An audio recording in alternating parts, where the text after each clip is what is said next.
Sair da escola já com uma formação profissional no currículo? Parece bom demais pra ser verdade, né? Pois é. No ensino técnico do Senac, isso é possível. É ensino médio junto com formação técnica, que acontece durante os 3 anos. Lá, eles usam metodologia para projetos, desenvolvendo competências como resolução de problemas, pensamento crítico e colaboração, além de valores éticos e sustentáveis. Quer saber? Senac. Acesse sp.senac.br/ensino médio e saiba mais.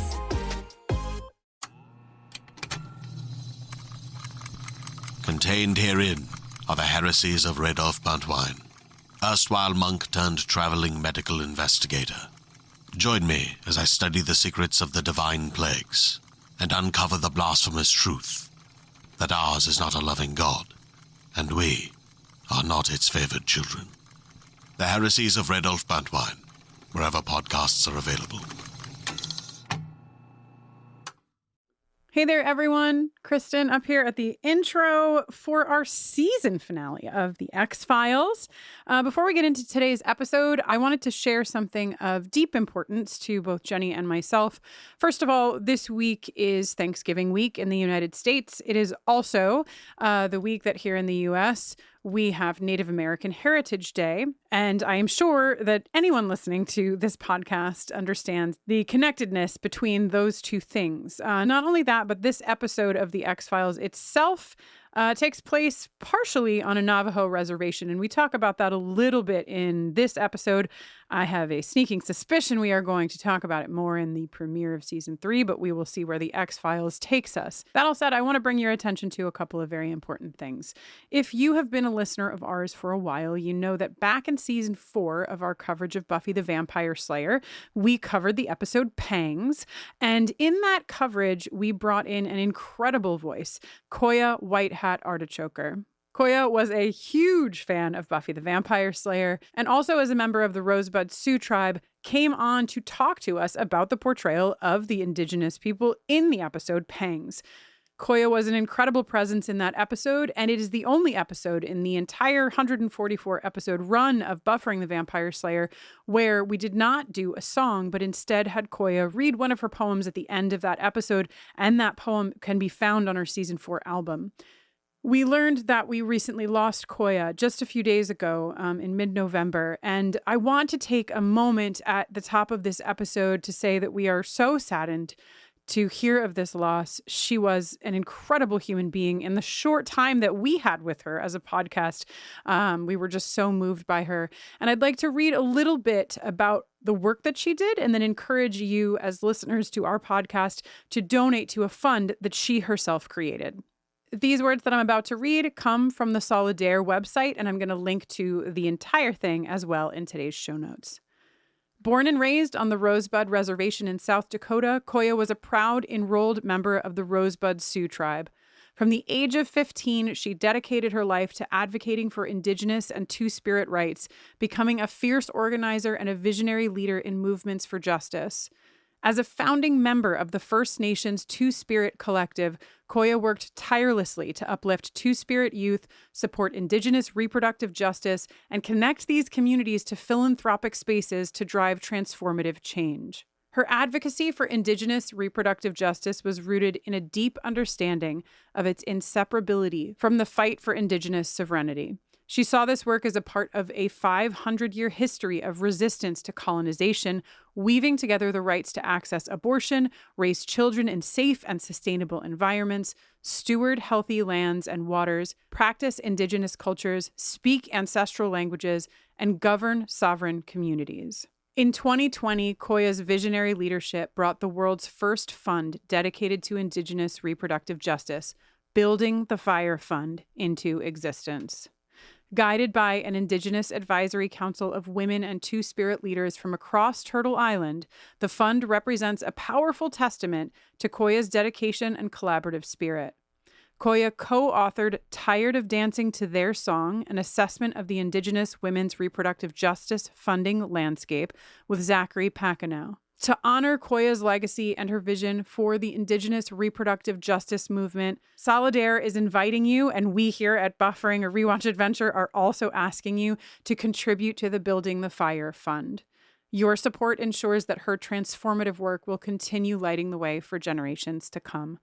All of the links are in today's show notes. You can also Google Koya White Hat Artichoker and find this link to the Solidaire Network, solidarenetwork.org, to find that fund and to donate. I strongly encourage you to do that today. We are so sad to have lost Koya, and we really want to celebrate her life and her work alongside all of you. So thank you so much for listening to that. And thank you, Koya, for everything that you brought to our conversations and much more that you brought outside in the work that you did.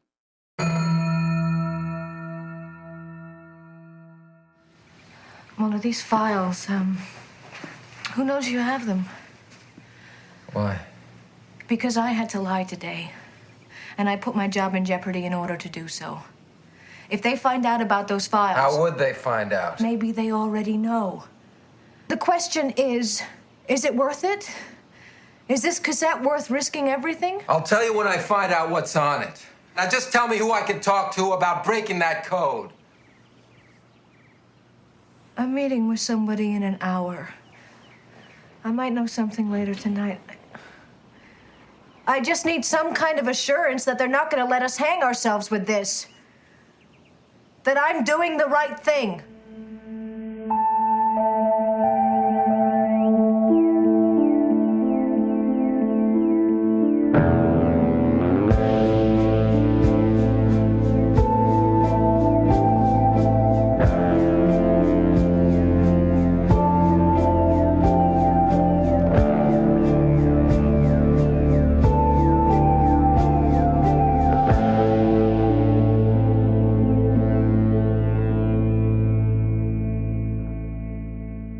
Hello, and welcome to the X-Files. That's the eX-Files, a buffering rewatch adventure where we're watching and discussing every episode of the X-Files, one by one, spoiler-free. As always, I maintain plausible denial. I'm Jenny Owen Youngs, ex-wife of Kristin Russo, and I grew up watching the X-Files. And I'm your friendly neighborhood anarchist, Kristin Russo. I'm the ex-wife of Jenny Owen Youngs, and I have only ever seen 49 episodes of the X-Files. Today, we're talking about season 2, episode... Have you ever heard an episode number this high? Episode 25 of season 2, Anasazi. Anasazi, wow, features a story by David Duchovny and Chris Carter, a teleplay by Chris Carter. It was directed by R.W. Goodwin, and it originally aired on May 19th, 1995. I have some feelings about these storylines by Chris Carter and David Duchovny, so remind me to talk about some of my patriarchy feelings on the side of somehow I get the feeling you won't need reminding. Okay. This is the one where, according to IMDb, Mulder receives an encrypted computer tape containing the Defense Department's top secret files on extraterrestrial life and becomes a target. Scully takes him to a Navajo family that unearthed a buried secret to decipher the files. This is also the one with an increasingly naked Mulder, if you're wondering. I have notes. Well, I actually would say I have no notes. Right. But I have a lot of punctuation. I don't know. Exclamation punctuation. Yeah. Yes. Special agent and producer LaToya Ferguson gives this episode a scary ranking of 1.25 out of 5 trained killers, School of the Americas Alumni. The 0.25 is, of course, thrown in there, LaToya writes, simply for written by Chris Carter. But as tends to be the case with the more political thriller, conspiracy-driven myth arc episodes, this wasn't going for scares, nor was that the result. Of course. Okay. Story by David Duchovny. Interior, day. Mulder in his panties, sprawled across a bed. Was that what David Duchovny added to the story? He's like, I think Mulder needs to get a little naked. You know what I mean? Just a little bit naked. I think because we've been in this sort of loop-de-loop of like, Scully is in peril and Mulder must save her. And, you know, Scully has been shown a million times alien fetuses, grown-up aliens. She's been abducted by aliens, and yet still she really just can't be sure that she believes. Yes, Jenny? I truly believe that the reason Scully does not definitively believe in aliens yet is solely based on the fact that streaming, TiVo, readily available options for filling in the blanks if you like miss an episode of a show did not yet exist. Right. That is seriously like if this was airing I mean, of course, if this was airing today, Yeah. it would be a different vibe. But also, hey, don't forget that Mulder is sometimes in peril. Mulder is sometimes in peril. And like Sometimes listen, Mulder is in an ice bath. Listen. Mulder has been in peril, and Mulder has his flaws and all of that stuff. And also, like, the X-Files is fucking famously a show that brought an immense amount of women to like the STEM field. And like, you know, all of that is here. It's just that like we're only 2 seasons in, and this is the second time that David Duchovny and Chris Carter have like written a storyline together. And also Chris Carter is like in this episode. And I just have experienced the world as a woman around men for a long time. And so I just get this sense that there's a bit of like a, I love you, man. No, I love you, man. No, you're cool, man. No, you're cool, man. Kind of happening here. And so I get that, like, I just like wanted, I like Scully would just like to simply take a bath is all I'm saying. I would, I can't. But actually, to your point, and I didn't even intend to bring this in right here, but to your point, because I brought up Scully being a skeptic still, LaToya actually has a pretty interesting quote from Glenn Morgan on this episode that is about this very thing. So let me share that with y'all. This is from X-Files Confidential. In reflecting on this episode, Glenn Morgan brings up the interesting notion that after all she's seen and been through, Scully could, if Mulder were actually dead, step into his shoes. It's almost as though she's in the position where she would have that cynicism, that darkness, yet she would now have that hopeful, believing edge, he muses. To me, Scully's in a position to become Mulder. I just don't believe she's a skeptic anymore. I thought there was a possibility after one breath for her to be thrown back to her skeptical state, her really hardcore position, because she was in such denial over what had happened to her. But it didn't come out that way. LaToya. Morgan's essentially saying, in a less polite way than I would, Chris Carter's creative choice with the Scully character doesn't make sense. But, of course, Chris Carter defends it. And you know what? Since let me play the patriarchy jingle instead of reading Chris Carter's defense. How's that for an opening? The patriarchy!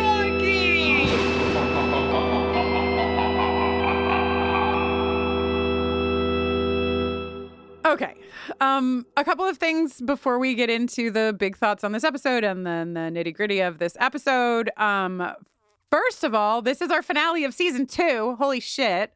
And we've said this in social spaces and in the Discord and what have you, but in a proper podcast in the X-Files feed, for those of you who have seen, we're coming back with Buffy. We're back with Buffy. We're doing all 144 episodes of Buffy for a second time with spoilers in a little podcast called Once More with Spoilers. Does that mean that we are ditching the X-Files, that we are running away from the Pentagon in pursuit of Sunnydale and Sunnydale only? It does not. We are absolutely... The main reason that I'm coming back to the X-Files is because everyone has said, season 3, can't wait till you get to season 3. And I simply feel that after 49 episodes, I deserve season 3. So... You do deserve season 3. You absolutely do. So we will be back, but I am having a baby in February. Now, is that one thing, having a baby? Let me see if I remember this. That's where you get a fake ID that gives you access via swipey swipe to a chamber where all the bottles are labeled purity control. Yes. And there's a sort of Jurassic Park cooler that you like unscrew and it's like... And the dry ice, steamy stuff just kind of like bubbles out over the edge. And then you pull up a cylinder and inside suspended is a little baby that you get to take home. That I get to take home. Or you know, if I were Scully, I could pop it right back and be like, I don't think I believe in babies. It doesn't look like anything to me. It doesn't look like a baby at all. But yes, this baby is coming in February. And so we'll be returning with season 3 probably in March. And that doesn't mean that just for those of you who are concerned about my well-being, returning in March will not mean that I'm recording in February. Okay. If we're returning in March, it means that we've done a few episodes before the baby arrived and we've saved them so that we can start rolling them out in March. Kristin, as I keep telling you, eat when the baby eats, sleep when the baby sleeps, edit the podcast when the baby edits the podcast. You're going to be fine. I've been doing it for almost 2 years now. Yeah, and you've been fine, actually. And I've been in the best mental health, honestly, of my life. You've been great. Behind the scenes, it's just been a joy. I've never seen having you a baby, Kristin. So calm. You're gonna like the way you look. You're gonna like the way you feel. You're gonna like how your brain is. You're gonna like the amount of hours you have in a day. Yeah. I'm really excited. So excited. I am excited about having a baby, but I'm a little less excited to find out what it's like to try to talk about television intelligently after said baby has arrived. And you know what's so cool, Kristin? You know, it's been like really amazing that we've been able to maintain a friendship after getting divorced from each other. Uh-huh. And you have been a wonderful Aunt Kristin to my son Aldrich. And you gave him his very favorite stuffed animal that he's extremely attached to, a dragon named Puff. Ugh. And, you know, he just thinks you're the best. He tried to FaceTime you just the other day. He You did. didn't pick up for some reason. Rude. I missed his FaceTime and I was like devastated. I'm still devastated days later. And and I thought that was the peak of best friendship, good friendship after childbirth. But now you told me off mic, and I'm going to share with the good people listening at home that you've actually decided to name the baby Jenny Jr., which is like such an honor for me. Yeah. LaToya will affectionately refer to the baby as Little Jenny Jr. Little Jenny Jr. Not as little as Little Jenny Jr. But in all honesty, what I thought you were going to say is like, and now Jenny is packing up boxes and bags of baby supplies for me and Avanti. This is just how it works. Once you get the stuff, you pass it down. The eternal ladder of baby supplies. Yes. So yeah, that is going to, we probably would have taken a couple months off when we're going to be taking just a few more months off before we come back with season 3. But we will be back, and we give you permission to watch the second half of this episode. Watch the to be continued. You don't have to wait until we come back to do that. Yeah. And also, if you're not listening to Buffering the Vampire Slayer, what a great time. This break would give you a great opportunity to become familiar with the denizens of Sunnydale, California, and spend some time with us over there or over in the Doom Coming feed or, the Boiler Room feed. There's plenty of audio content for you to consume in the weeks we will be on break while Kristin comes to experience the loving and very peaceful embrace of parenthood that I cannot recommend enough. Oh, God. So prepare to chill like you've never chilled before, Kristin. Yeah, no, I really anticipate it. I was saying in one of the million doctor's appointments that I've had in the recent weeks, I was saying to one of the women, when you have babies and you're like in your 20s, I think it's a little bit easier to be like, here we go. I'm going to be a parent. How fun. And when you wait, I don't know if you know this, but I'm a year older than Jenny. I am about to be 44. Shockingly old. It's so wild how we live on two sides of a line, and on one side of that line is incredible youth.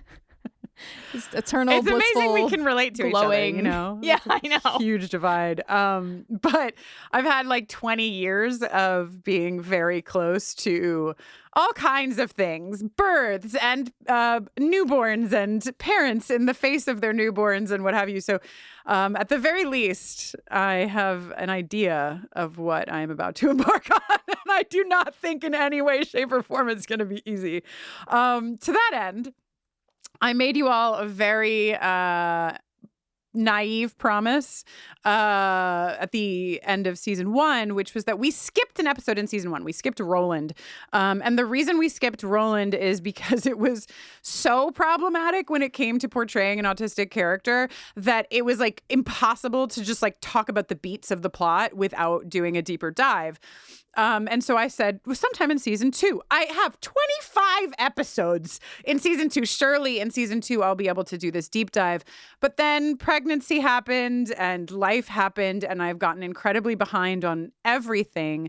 And so I am taking some accountability for the fact that special episode is not here. But I will say that it is being worked on. LaToya and Mac have both done really incredible jobs at giving extensive notes on things to bring into that conversation. We have a listener, Sarah, who actually is the author of a book called Drama Queen, One Autistic Woman and a Life of Unhelpful Labels, who wrote in to say that they'd be delighted to participate in the conversation. And I have 2 really incredible recommendations from folks for other guests. So it's happening, but it will wait until the beginning of season 3 to go into the feed. So the episode will come in the spring of 2025. I am deeply sorry that I made that promise to you all and that I did not hit that mark. But it is coming. It is happening. Another incredible thing about parenthood, Kristin, is soon you will not give a single shit about anything that you ever promised to anyone. It's incredibly freeing because your brain won't work anymore. You will no longer be able to experience accountability. I cannot wait. Cannot wait to care about nothing at all anymore ever again. Anyway, that was a long intro, but it is the finale, so we get a little extra wiggle room this week. Yeah, also, I don't know, you do come here to listen to us talk, right? I think they do. Big thoughts on this episode, Jenny? My biggest thought is can't wait for season 3. And Nakey Mulder.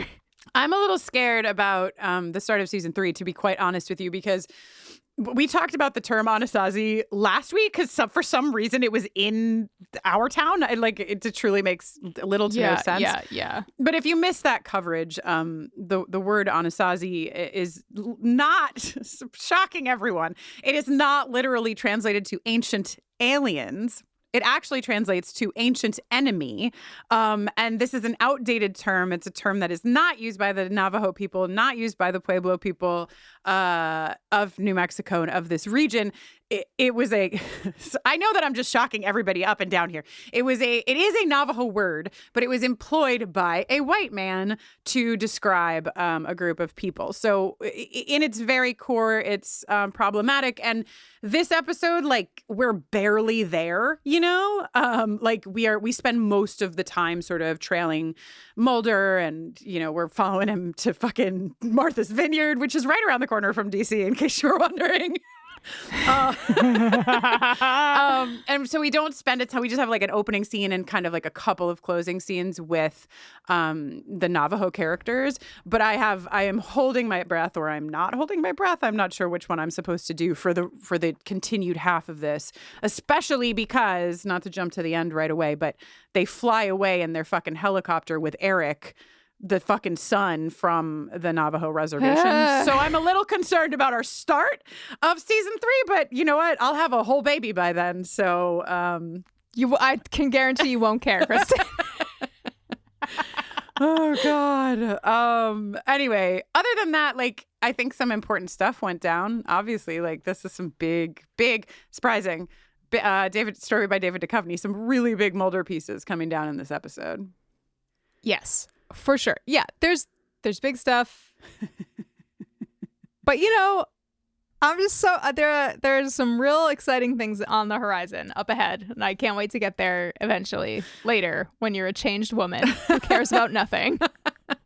Jenny, I'm really excited to get into the first scene for one reason and one reason alone, and it's because I just read my note. My first note is there's a 5.6 earthquake, and then I wrote, oh my God, remember when that lady's coffee cups were all right at the edge of her kitchen counter?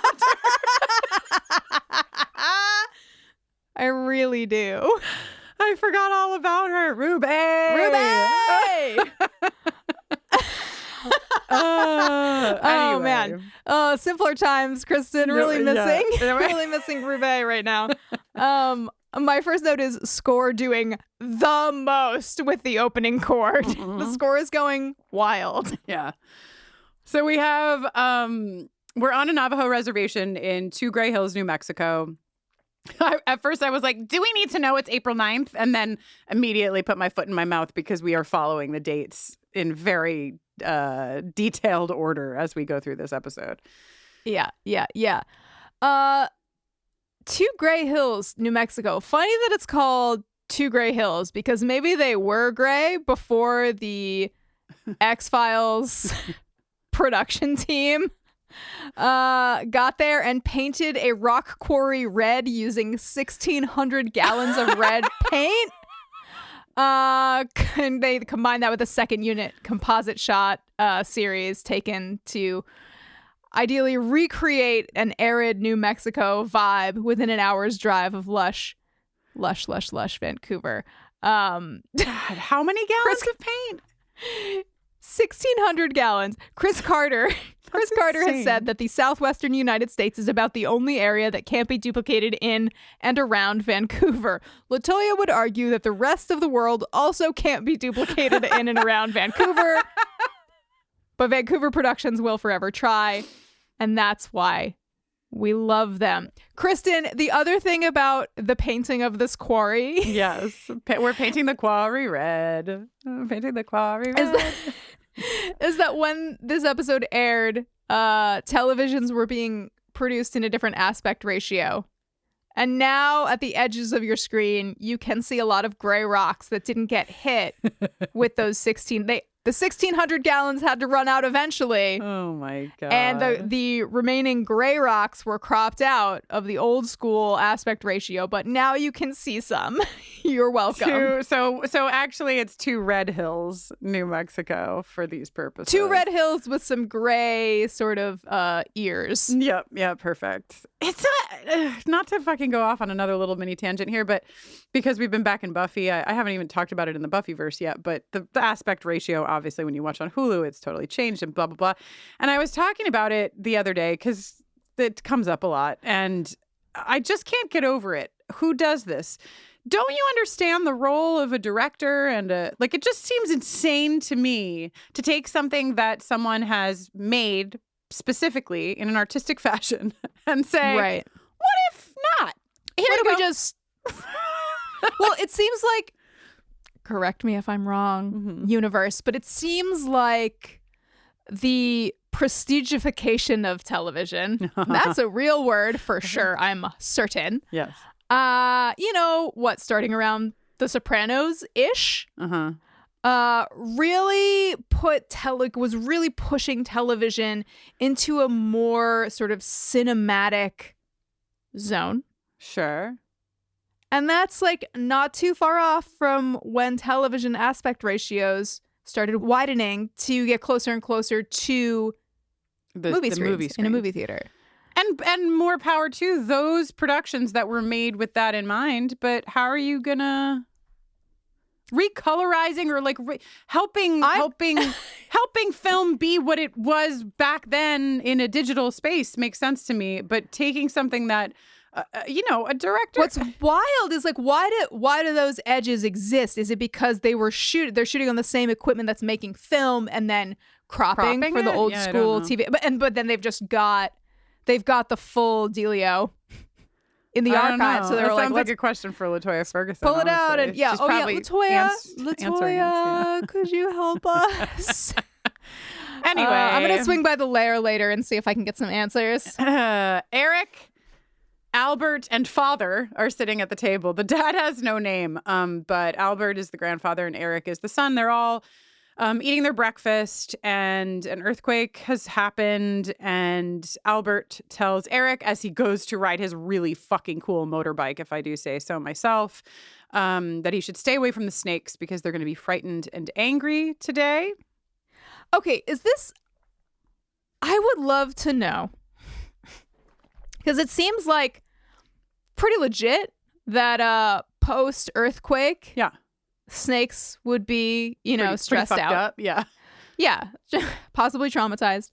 But does Eric regularly interface with snakes? Like, what is the prompt for this? It feels, I can't tell if it's rooted in something that's never explained, or if it's like Chris Carter being like, what would a Native American man, an elder, say to his grandson that could possibly have meaning beyond... That is, you know what I mean? Very much what I think is happening. Because I think, later we'll learn that Albert was a Navajo code breaker, and we'll talk about that a little bit when we get there. But, and they have like a deep knowledge of some of the stuff that's happened in this area and so on and so forth.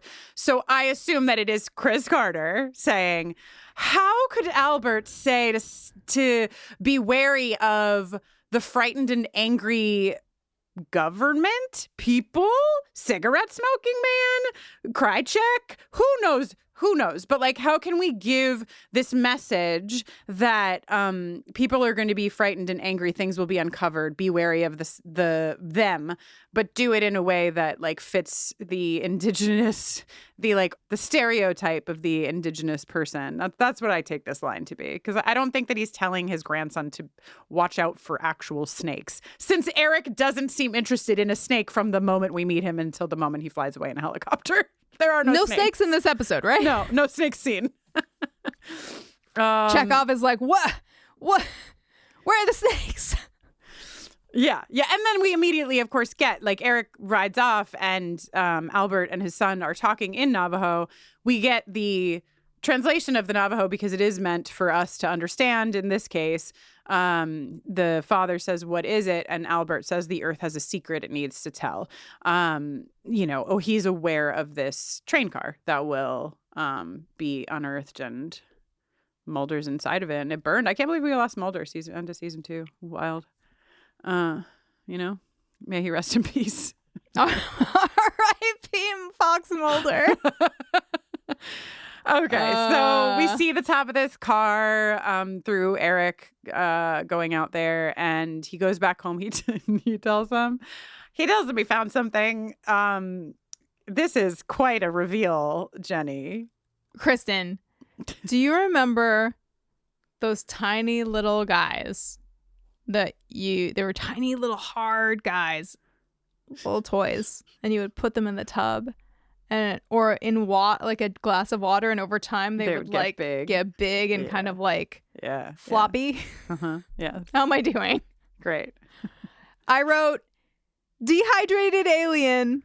Just add water. Yeah. They just sprinkle a little water on this guy and he'll boop right back up to his alien self. I mean, we're really going for it, Started with a fetus alien at the end of season 1, going for the full-size guy at the end of season 2. I really remember watching this show as a child like it was a documentary. That's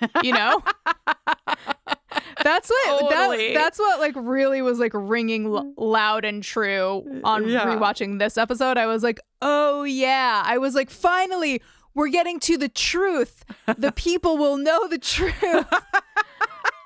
Even Scully, but also even me. Yeah, of course. Okay, so we go to the credits after this beautiful alien reveal, and also Albert says to return the alien because they will be coming. The snakes will be coming. He doesn't say that, but that's what Chris Carter means for him. Worth mentioning, at the end of the credits, we get "The truth is out there" in Navajo. Oh, right. That is important to mention. Okay, so first scene after the credits, we're in Dover, Delaware. It is the next day, and we are in the home of the Thinker. He's an anarchist, and he's a hacker, and he's reading the 50 greatest conspiracies of all time. They were like, what's the least amount of time we can spend communicating something very specific about this guy? Jenny, just a small fun tidbit is I looked at this book, and I want you to know it was released in 1994, and then in 2004 it was re-released as an expanded edition, and it's called The 80 Greatest Conspiracy Theories. And I don't know why it made me laugh so hard that they were like, wait, can we add 30 more and do it again? It's weird that they went 10 years, but they only found 30 more conspirators. Like I would have liked it if they doubled them. 100, right? 50 to 100. Nice even 100, please. The most relatable moment I have to the thinker, which is the alias that this guy uses, and I think probably the easiest way to identify him, is that when he has like his computer, one of his 412 computers is sort of like processing through various codes to decrypt the defense files or whatever. So relatable in that if I was sitting in a room with a computer that I was like, that'll never happen, but what if it did and it unlocked something, I would literally say, oh, you bitch, which is what he says. I just felt like it was the best line in the whole thing. Oh, you bitch. Oh, no, Jenny. We're going to the UN same day. I need you to know, if you didn't notice, that the closed captioning or the transcript and the closed captioning says that this man who's walking down the hallway in the UN building in New York City is besuited. A besuited man walks down the hallway. I was like, oh my God, they used Jenny speak for this man. Yes. Yeah. You're not going to believe what's going on in the United Nations building. Kristin, people from all different countries all talking about the same thing. Wow. Passing all different notes. Italian diplomats reveal that someone has broken into the MJ files, relays it to a Japanese diplomat who relays it to a German diplomat who calls old Smokey, who's already taken care of it. A liar. He's such a liar. About it. I guess that's the way you have to work in this industry. You say you've taken care of it, and then you take care of it. Yeah, fake it till you make it. Yeah. Also, I'm so sorry to continue to drag some of this show at 49 episodes in, but giving cigarette smoking man the line, "Gentlemen, that was the one phone call I never wanted to get." I was like, what are we making here? What? Just felt like a 1954 black and white picture. Yeah. With a saloon somewhere involved, Yes. Yeah, we don't get enough of Mulder busting through saloon doors as though he were Aragorn at Helm's Deep. Yeah, I agree with that.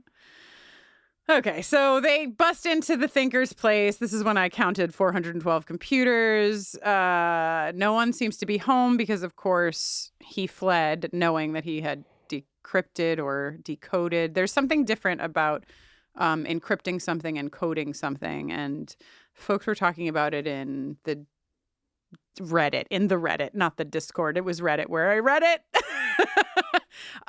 But basically, encrypting something is like subbing letters for other letters. You can like, I think, and then or maybe it's the reverse. Oh my God, this is like cemetery and graveyard all over again. I don't remember which is which, but one of them is where you literally use like something to decode or decrypt.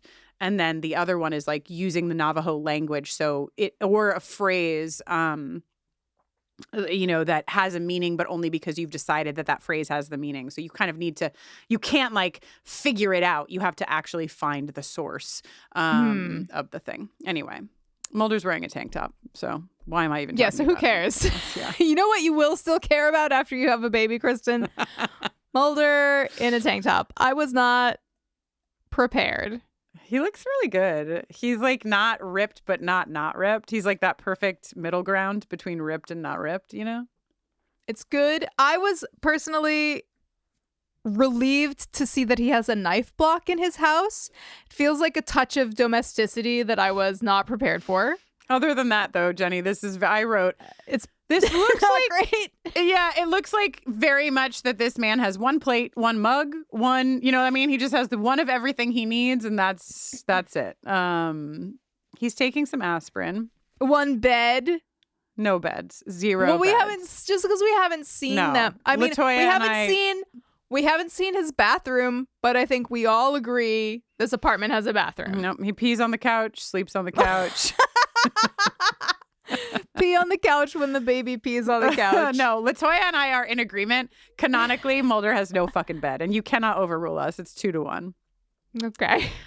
He's taking aspirin. The lone gunmen go to his house. I love this. Do they hang out sometimes? Do they like play poker? Like what's happening? They know where he lives. I think he's unhappy to see them in his home. He is. And they tell him that Kenneth Suna has decrypted, has gotten the files, these very important files. He named Fox Mulder in his last communique. Please give me a reason to have to say communique in a literal sense at some point in my life. He named a place and a window of time. Mulder is the guy that he wants to take these files. He's the one. The chosen one. One Mulder in all the world. He alone has the strength to wield files. I love that Frohike, when they come in, says, "I don't think we've been followed," and Mulder says, "Who would follow you?" Gunshots go off, and in record time, the lady in the hallway knows what's happened and the cops are here. The gunshot is still echoing through the hallway. That's incredible. Yeah, you don't get response times like that in the modern era because of the population density has just skyrocketed. Yeah, it used to be before the gun stopped smoking, everybody knew what was up. The cops were there. Let's go. Yeah. We learned that this woman has just shot her husband, who she was married to for 30 years, for no reason whatsoever. Later, of course, we'll find out that it is because she was drinking the drugged water meant for Mulder. Really cool stuff. This man is just dead. Nobody cares about it or talks about it ever again. Never mentioned again. We couldn't figure out a way to drug just Mulder. We had to drug his whole building. Yeah. Okay. All right. Meeting spot. Botanic Gardens. Love it. Kristin, have you ever used the line, "I just don't want you to know my real name," when you were in a bar? No. I'm sure that there have been incidents where folks have either not known my name or I haven't known theirs, but I definitely didn't say it out loud. Yeah. I have written in my notes in huge letters, Mulder's boner. So I assume that is simply because this man has said to Mulder, I have these files. They are for you. Mulder is just like, okay, let's fucking go. They're the Defense Department UFO files from the 40s till now. This is Mulder's holy grail. Yeah, this is the mothership itself. This is the mother lode. Contained on the mother Phrasing. What I do love is that this character, the thinker, was like, what? Sorry. Yes, what's so funny? I was just reading my notes. The dude says he didn't take any precautions because he never expected to get inside. And I wrote, this also kind of sounds like a line Mulder used in a bar once. Oh my God. Okay, that's better than what I just liked that he just was like, I'm never going to get in. So he took no precautions and then just has to like flee. Your joke is way better than my fact.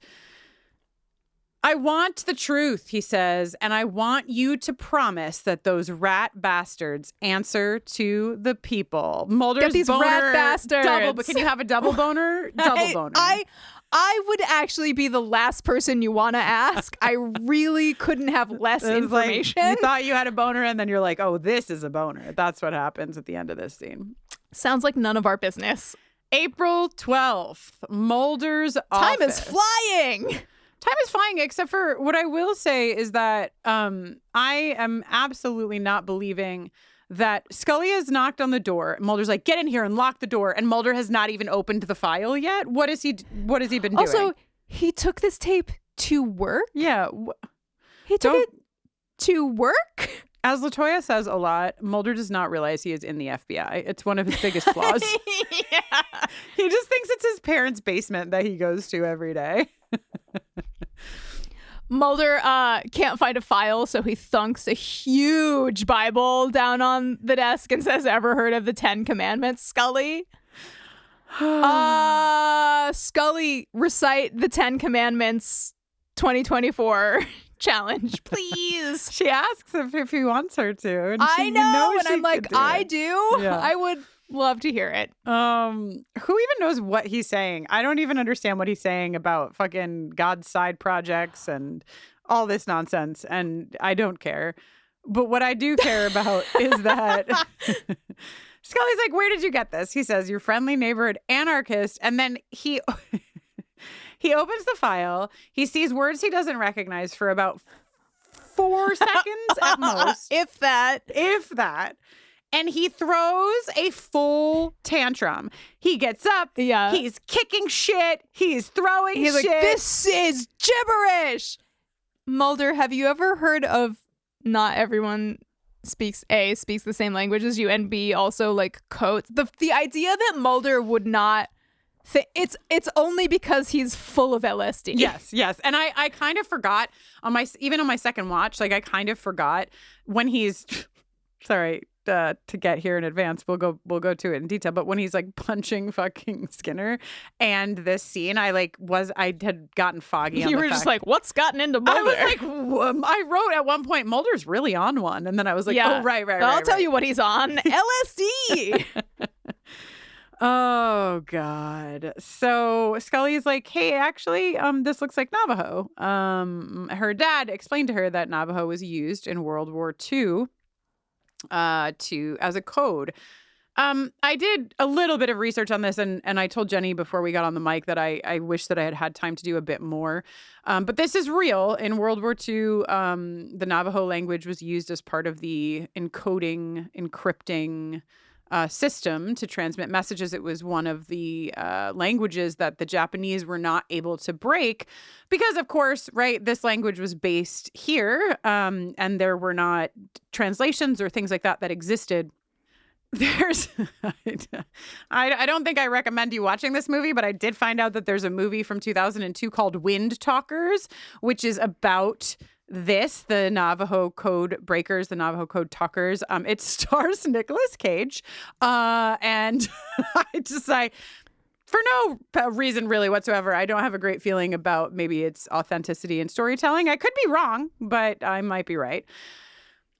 But what I will say is that my general vibe is that I know that white people came to this country and said, hey, indigenous folks, stop using your own fucking languages. Stop going to your own community gatherings. Come to our schools. Become like us. Otherwise, suffer the consequences. Also, we're taking all your land and also fuck off. General history of the United States of America. So the fact that we started there and then in World War II, folks who spoke Navajo were then brought into a military operation to help fight a war just seems like it's probably bad vibes all around. And that is not to say that there are not Navajo folks who have deep pride in the work that they did at that time and all sorts of nuanced stuff. But, there's probably an episode of a podcast somewhere about this. And if you know of it, please send us the link. We'll add it to the show notes. But there's a lot here.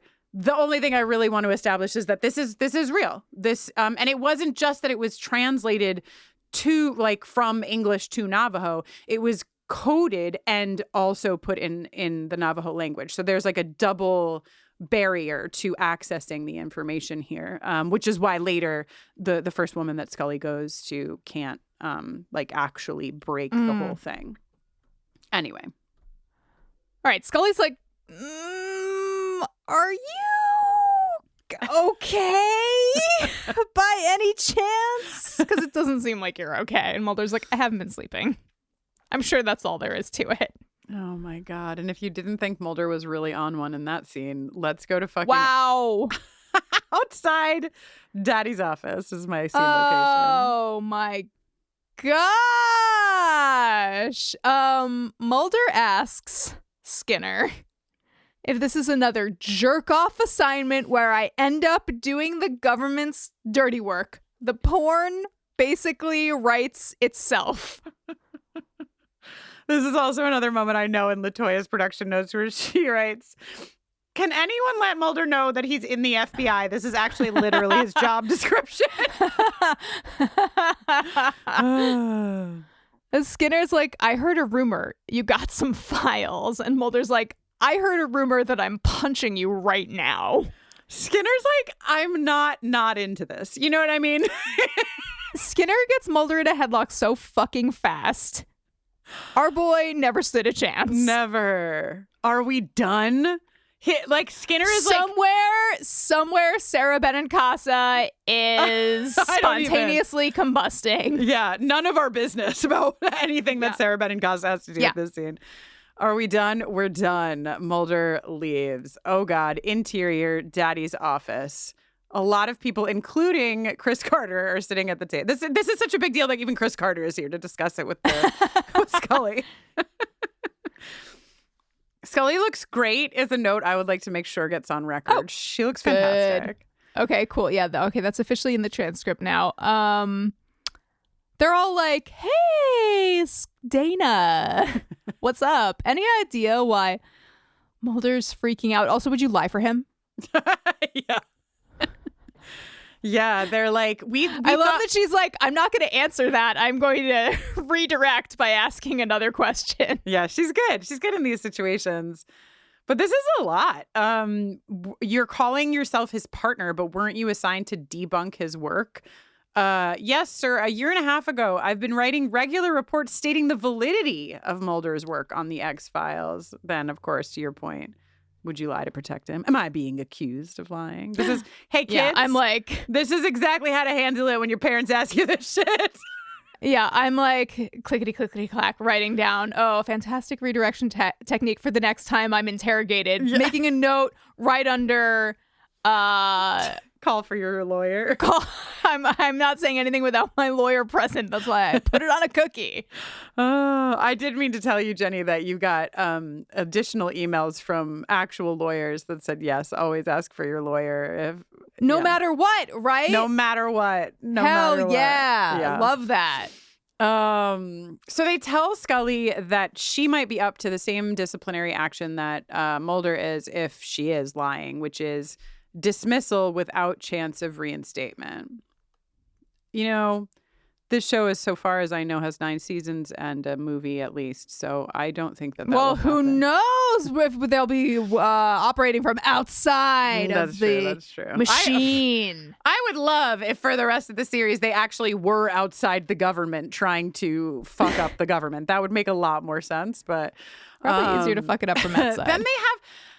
I just wanted to take a beat because they made the decision to have this. Scully leaves and Skinner's assistant / receptionist is sitting outside the door, and they look at each other, and then Scully walks out. And it's like a whole other, it's a whole other setup. There's a whole desk out there. This lady is there. Chris Carter was like, I would like to almost pass the Bechdel test, but then not. So close. But it did feel like a choice. I don't know. And I was thinking, you think there's something between them. There's something between them. No, like just as we get further into the series and I think about like the impact that Scully had on, specifically girls who were watching this show and what have you, I just thought, I would like to know more about the choice that was made here for these two to have a little moment before she leaves. And I don't have any answers, but oh God, let's go to Martha's Vineyard. I'm so glad, I will say, to get another shot of this doorway glass because I'm obsessed with it. I can't stop thinking about it. I want my doorway to have this glass. I don't want my doorway glass to have the figure of fucking cigarette smoking. Bill Smokey. Yeah. Hello, Bill. Uh-oh. Listen. They did something together a long time ago that seems like it's none of our business, and they agreed that they would never. Sentence gets cut off, and the files should have been destroyed, and no one was supposed to know, and regret is an inevitable consequence of life, going in my notes right underneath. Redirect if someone asks if I would lie for someone else. Yes. Mulder's dad's name is in these files. Now, I don't know if you know this, Jenny, but Samantha Mulder was also taken by aliens. So there's a lot of allegedly. There's a lot of yarn going on the board this episode. I'll tell you what. Bill is like, "Are you gonna hurt my beautiful baby boy, Fox Mulder?" And old Smokey says, I've protected him this long, haven't I? Show me the scenes of Tiny Mulder playing and cigarette smoking man just like puffing away in the corner. Like how long? How long? Mulder, you don't recognize your old babysitter? Also, like, not to whatever, but I just feel like they chose to cast an actor to play Mulder's dad who looks like maybe he could be a little bit of an alien, which, is a particular thing. I'm just like, were you one of the aliens? You think he's an alien? He just has like alien eyes, you know? It's like that Billie Eilish song, Ocean Eyes, but it's alien eyes. But alien. Okay. Got it. Okay. Mulder is in his bed, a.k.a. the couch. Oh my God. Scully makes the nearly fatal mistake of stepping on a squeaky floorboard, and he shoots up, scrabbling for his gun. Scully, are you taking notes? Your gun can actually be quite close to you when you are asleep. Oh my God, I write in my notes, Chekhov's water glass. We have a shot of Mulder taking a nice big sip of water. Oh, Jenny's taking a nice big sip of water, just like Mulder. I'm trying to get high enough to make it through this taping, Kristin. It's like my mom was always telling me I shouldn't smoke pot because it might have LSD in it. And everybody was always like, why would your pot have LSD in it? Wouldn't they make you pay more for that shit, you know? Yeah. They don't make you pay if it's LSD in your water and your Fox Mulder. Okay, so this is the sound clip that we started the episode with. This is kind of like, I would say this is the heartbeat of the episode at this moment, maybe the heartbeat of the relationship between Mulder and Scully. She says she put her job in jeopardy. And if they find out about those files, Mulder is high as fuck. He does not care about Scully at all. He only cares about the goddamn truth. He's like, I'll try to find out what's on that tape right now. Angrily rips off some pieces of tape, forming an X. Oh my God. On his window. Stop it with this fucking X. Just stop it. Just absolutely stop Didn't it. Didn't you and your ex break up? Yeah, you literally told him like fucking 2 seconds ago that you would never contact him again. You were really making a fool of yourself. Just ludicrous. Scully says that she's meeting with somebody in an hour that might be able to tell them more about the code. But she just needs some kind of assurance from Mulder that she's doing the right thing. He gives her nothing at all. And he also says he has no idea why he punched Skinner. He said, I did it for Sarah Benincasa, but I don't even know who that is.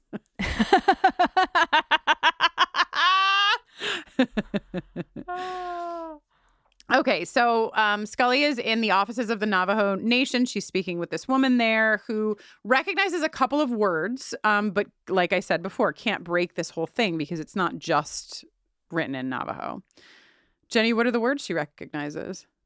The words that she recognizes are goods or merchandise and vaccination. The reason that they stick out is because they're both modern words. Yeah. Love that. This is, by the way, the same actor who played Gwen Goodensnake back in Shapes. Happy to see her again. Yeah. Oh my God, Jenny. Mulder is so sweaty. Sweating and looking like shit. Does LSD make you sweat and have a fever? I just feel like that is not. I don't know. I don't think it You does. know that feeling when you're high as hell and you receive a call from your drink-in-hand dad who needs you to come home to the vineyard immediately? I mean, according to this show, it happens at least once a month.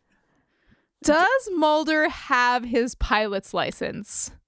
He gets to Martha's Vineyard so quickly. He gets back from Martha's Vineyard so quickly. It's incredible to me. Maybe it's one of the X-Files. There's a tunnel. Oh, yeah. There's like a wormhole between DC and the vineyard. He just goes into his closet and then he opens up the closet and it's the front stoop of his house in Martha's Vineyard. You are now entering Springfield. Where's the body? Off the side of the ditch down there. Hello? You know, surrounded by all this crime scene tape. Hello? Am I dead? My name is John. I'm the new forensic pathologist. I can see you, and that's how we'll figure out how you were murdered. He took this away from all of us! 31-year-old female, pronounced dead on the scene approximately 3 a.m. after a 911 call. File number 3367. Male, impaled on a construction site. I'm dead, John. This is about the last amount of fun I'll have. Case number 1017. A wife blended her husband in a wet vac. Case number 0477. Case 2457. Not dead. I can't be dead. It's okay. It's just you and me now. Who are you talking to? Oh, no one. Let's keep this between us, huh? Listen to How I Died, a full-cast police and medical procedural with over 40 episodes available now on all podcast apps. Nothing is as it seems in liminal London. hidden amongst everyday people are werewolves. You'll be the werewolf then? Yeah, I'm Mags. Wizards. Montgomery Archibald Barker at your bloody service. And those cursed by the Fey monarchs of the city. Declan Buchanan, PI. He has quite a large pair of antlers growing out of his forehead. Join the unlikely misfits of liminal London as they work to take down the powers that claim to rule the city. I think the Queen doesn't like you very much. With incredible guest players like Johnny Chiodini. You say there's Sludge? Yeah, Sludge. Yeah, I'm the Sludge boy. Love Sludge boy. No, again, I'm not that Sludge boy. Grant Howitt. Isaac Newton didn't study in Putney, did he? Who's Isaac? Oh my god. And Shamini Bundell. There's a magic community. There is. Yay, I'm in a magic community. Go to realmspod.com or search Realms of Peril and Glory wherever you listen to podcasts to find this mysteriously magical actual play series. Hi, I'm Laura Cathcart-Robbins, and I am the host and creator of the podcast, Only One in the Room. Every week, my co-host Scott Slaughter and I invite you to join us and lose yourself in someone's Only One story. The Only One in the Room has a wide variety of guests, from prisoners to abuse survivors to swingers. With 21 seasons and counting, we guarantee that Only One in the Room will have a story that you'll connect with. This podcast is for anyone who has ever felt alone in a room full of people, which is to say that this podcast is for everyone. Okay. Back at Mulder's apartment after he's gone, Scully comes by. The X is still in the window. A bullet pierces the very pane that has the X on it. Yeah, Bullet that's a good shot. That's a good shot. Yeah. Right through the fight. It was almost X marks the spot. Would have loved if it went through the middle. Like, that would have been like 2 on the nose, I feel like. Sure. But Scully gets hit in the neck. In the neck? I thought she got hit in the head. Wait. Did she get hit in the head? It's here. I think Scully gets hit somewhere above her clavicles. Nobody can say for certain exactly where she was hit. Certainly no one on this podcast. She gets grazed and the bullet goes into the wall. And now at the vineyard, Mulder's dad is hugging him. Now, this is why, of course, we got the other scenes where Mulder's dad would not even put a finger on him, so that we can see the stark contrast between before the files were found and after the files were found. He really does love his son, does he? I don't know. He's dead now, so I guess we have to say he did, but I'm not so sure. He locks... Okay, Jenny, the man, Bill Mulder, locks the door. That's funny to me, because then he leads them to have this very important, very secretive conversation in a room made of windows. And I just feel like you've lost... Draw the shades, my guy. Something. I feel like you're very exposed. And they have the following conversation. It's so clear now. Simple. It was so complicated then. The choices that needed to be made.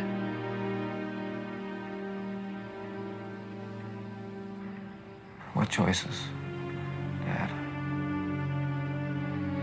You're a smart boy, Fox. You're smarter than I ever was. About what? Your politics are yours. You have never thrown in. The minute you do that, their doctrines become yours, and you can be held responsible. You're talking about your work in the State Department. You're going to learn of things, Fox. You're going to hear the words, and they'll come to make sense to you. What words? The merchandise. Okay, so we learned from this. Did we already know? We knew that Mulder's dad worked at the State Department, or we didn't? I don't know. Who knows? Who cares? We know it now. That's what counts. And he says that basically he's saying the State Department or some other fucking department somewhere, their doctrines became his. He is full of regret about choices he's made. And he's done bad things. He's done very bad things. There's a crystal ball in this podcast, so I'm sure that Jenny will ask the crystal ball some questions about this, but the crystal ball has other concerns this week, Kristin. Great. Far more important. He goes to the bathroom. There's a guy in the shower. Is it Krychek? I actually yeah. Okay, because I was like, I forgot to look again, and I forgot. Allegedly, it's Krychek. It was Krychek. Okay, so Krychek's in the shower. He shoots Mulder's dad. And then he leaves, which is interesting because then he's trying to shoot Mulder later. Did he not know Mulder was there? I don't know. But the last thing that Bill Mulder says is, "Forgive me." Mulder has what I've referred to in my notes as the saddest pound puppy face. Do you remember pound puppies? Yeah. His little brow is like creased, like a pound puppy's forehead was creased. Oh.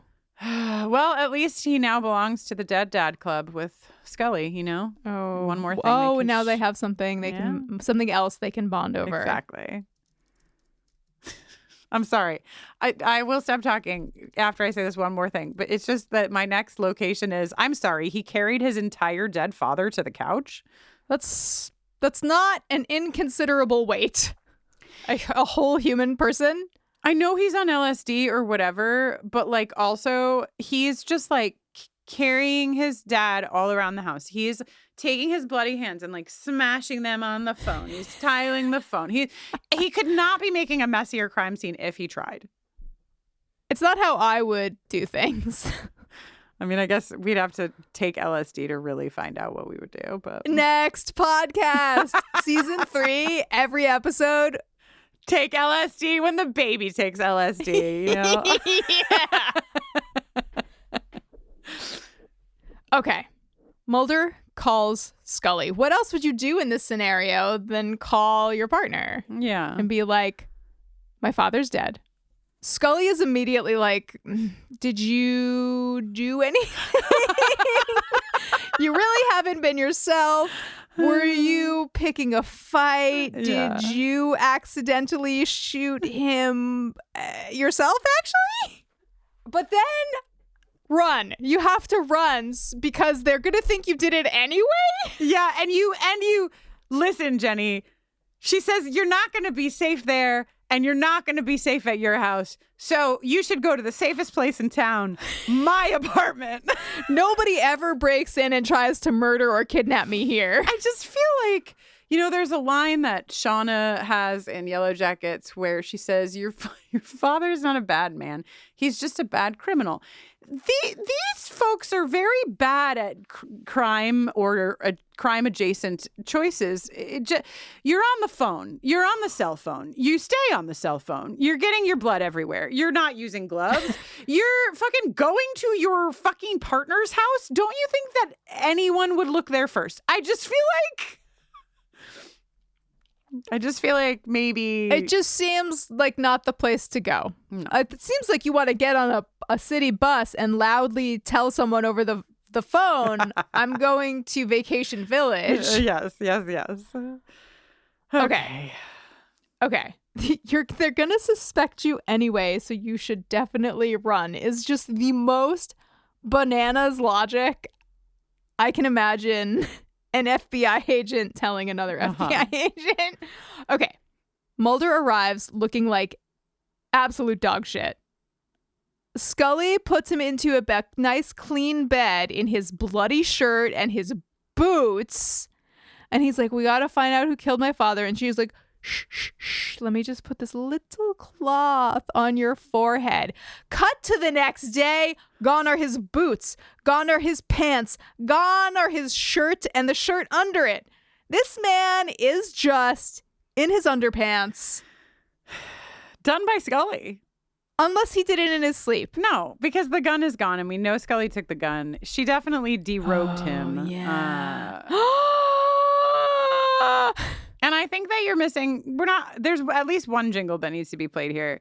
I'm not going to play the medical doctor jingle here, but I did write, she gives him a cold compress because she's a medical doctor. But I think that this would count as Scully by Mulder's bedside, would you not? Oh, for sure. Okay. Everything is alright. Scully's at your bedside. Try to tease you, just cry. Scully's at your bedside. Oh my God. You know that feeling when you have a crush on your business partner and they've derobed you, but they've actually only derobed you to take your gun into the FBI? I'm sorry. Are you calling them business partners now? What are they? They're partners. You and I are business partners. I was like, at the beginning of your sentence, I was like, what is happening? Okay. Sorry. You know that feeling when you have a crush on your partner at the FBI and they derobe you and you're like, wow. And then you realize they only did it to get your gun to take it into FBI headquarters. From the highest high to the lowest low in a fraction of a second. An FBI gunman is testing Mulder's weapon, ballistically speaking. Scully's like, he had a temp of 102 last night. That's not that high, I feel like. Really? That feels high to me. But also, why did he have a fever? Why does he have a fever? Do you get a fever from LSD? I asked that question literally 10 minutes ago. Are you kidding me? Well, you asked, does LSD make you sweat a lot? And get a fever. Oh, well, you know I don't listen to you, Kristin, so I don't know why you're acting surprised. Wait till you see how little you listen to me in just a few months' time. Let's hear something Jenny will listen to, which is the conversation that Mulder and Scully have when he calls her because he's pissed. You took my gun. You think I did it, don't you? I took your gun to run it through ballistics to try and clear you, Mulder. Why didn't you ask me? You had a temperature of 102 last night. I didn't want to wake you. What, were you afraid I was going to shoot you too? Mulder, I'm being called into Skinner's office this afternoon. They're going to want answers, and I'd like some good ones to give them. So you can clear your conscience and your name? You've been making reports on me since the beginning, Scully, taking your little notes. Mulder, you're sick. You're not thinking straight. I'm on your side. You know that. Look, you have my files, and you have my gun. Don't ask me for my trust. Mulder. Taking your little notes, Jenny. Taking your little notes. Kristin.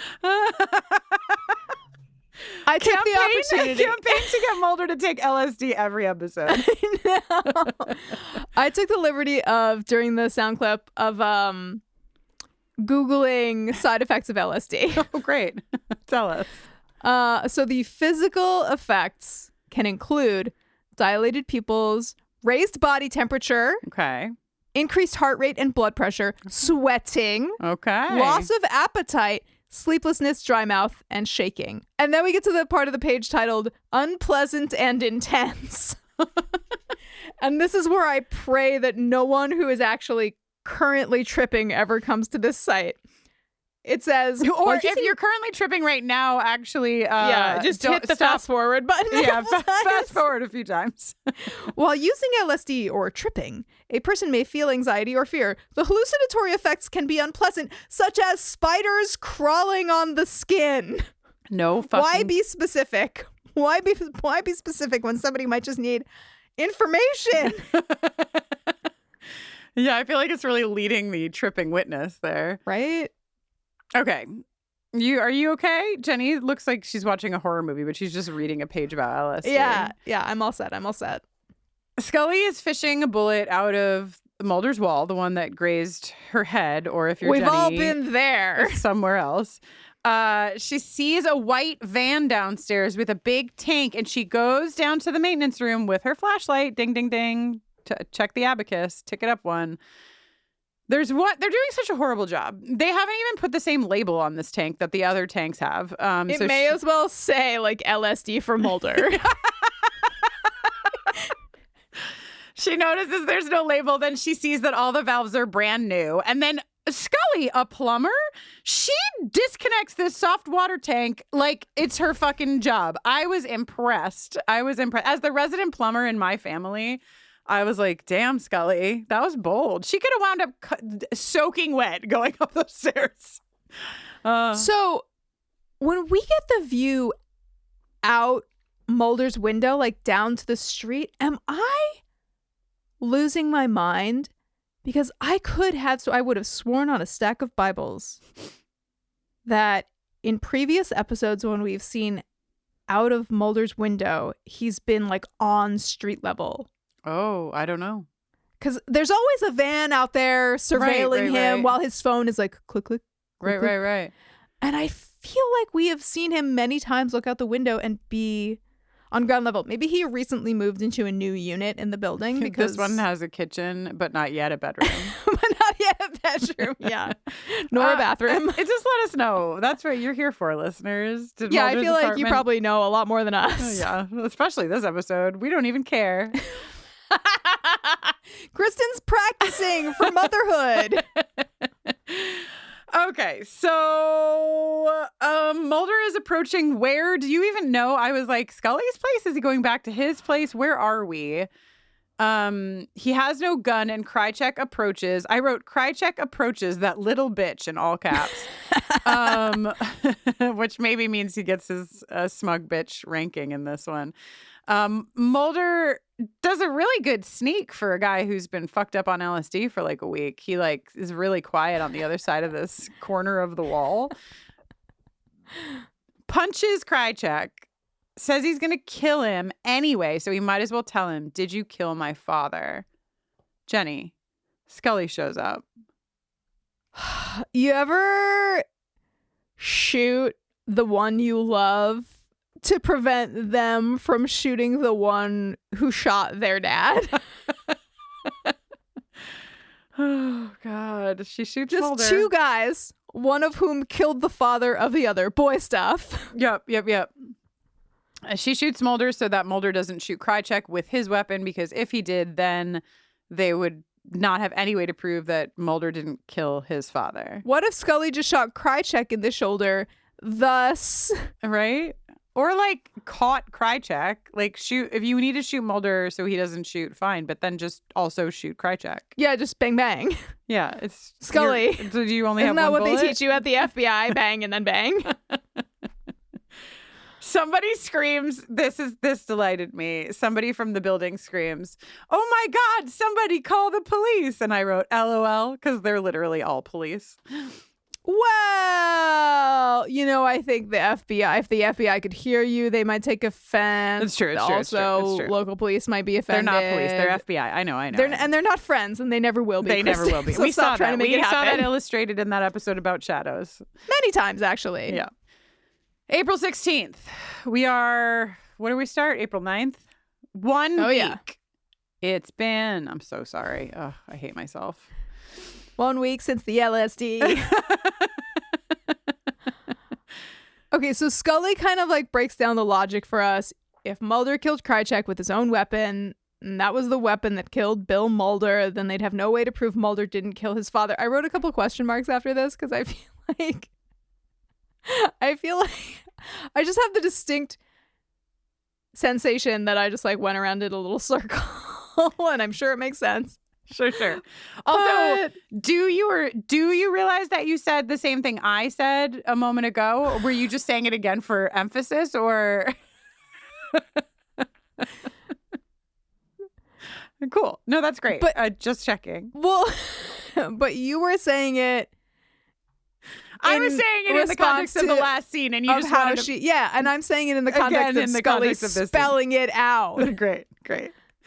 Okay. I did experience you talking about it in the scene where she shoots Mulder, and you were contextualizing that, but I wanted to hear it from her mouth. Okay, great. So she also explains, Albert's there, by the way, in this motel room. She explains that they were drugging him via the water, and then she says that they're in New Mexico and that she drugged him to get him there. Where's that episode? Give me the episode of fucking Scully scream singing to Indigo Girls while Mulder's passed out in the back seat. Yeah, the last when we saw Mulder in his underwear, it was April 14th. Oh God. So she introduces Albert and says he's been translating the encoded files. He was a code talker in World War II, which I mentioned at the top, and he actually helped encode the original documents. This is an amazing get. What are the fucking odds, man? Here's Chris Carter again. He claims he knew you were coming, and then Albert says, last week we had an omen. Scully explains that Albert says he'll take him to the site once he's ready. She's not going. Evidence of these secrets are buried on a Navajo reservation not far from here. Yeah. Yeah. She's like, I gotta get back to the office. I skipped a meeting with Skinner. She drove. Is New Mexico just a little bit farther than Martha's Vineyard? Yeah. Oh, this is important before we're going to play a sound clip here. But before we get to that, Mulder is sober now. He says, you've taken a big risk. We get significant eye contact. About time. Seriously. It's hard to make significant eye contact when your eyes are dilated to the size of dinner platters. Okay, so let's hear this last bit of this scene because there's some important information here as well. Thank you for taking care of me. There's something else. My name is in those files. It appears in the latest entries with Dwayne Barry's. In what context? It's not clear, but it has something to do with a test. I want you to find out, Mulder. I need you to. Well. I don't know what's hitting me harder, that information or Mulder wobbling around the room shirtless. Oh, yeah. Mulder, I can't even say his name. Mulder is shirtless in this entire scene. So she's like, Mulder, I need you to find out about what test I was involved in. Mulder, you should probably never put your shirt back on again. Oh, they're best friends. Kristin, they're best friends.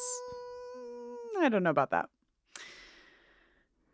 Well, if two people who were once married to each other can one day become a best friend and a good friend, who knows what can happen when two people begin as best friends? Yeah, see, that's the other and direction go from there. we're traveling. Exactly. Uh-huh. Okay, so Mulder's in the car with Albert. And Albert is saying that in the desert, things find a way to survive. Secrets are like this, too. I really love this as much as I know that we're sort of like digging on Chris Carter for writing dialogue for Albert that leans into some stereotypical tropes. But I really do like this. In the desert, things find a way to survive. Secrets are like this, too. They push their way up through the sands of deception so men can know them. And he basically says that he asks Mulder, like, you're prepared to accept the truth, right? You're prepared to sacrifice yourself to the truth. Mulder's like, if I have not proved that over the last 49 episodes. Born to sacrifice myself to the truth, which is out there. Yeah. And we get this additional information from Albert. I have to wonder, like, how this feels. The guy playing Albert, his name is Floyd Red Crow Westerman. And he's telling Mulder the translation of this term, Anasazi, which is, as I said at the top, just not at all the translation. And I just, like, I guess all I can do is sigh, really. But it's just an interesting thing to have this man who may and probably does actually know the translation saying a translation that is not actually true. But he says that there was a tribe of Indians who lived here where they are more than 600 years ago. Their name was Anasazi. It means ancient aliens. It does not. No evidence of their fate exists. Historians say they disappeared without a trace. They say that because they will not sacrifice themselves to the truth. And then he says, and this is important, nothing disappears without a trace. He thinks that the people of this time were abducted by visitors who come there still. Oh my God. The only way for him to find out more about this, for Mulder to find more about this, is to get on Eric's motorbike with him. But hell yeah. They are not gay, Jenny, okay?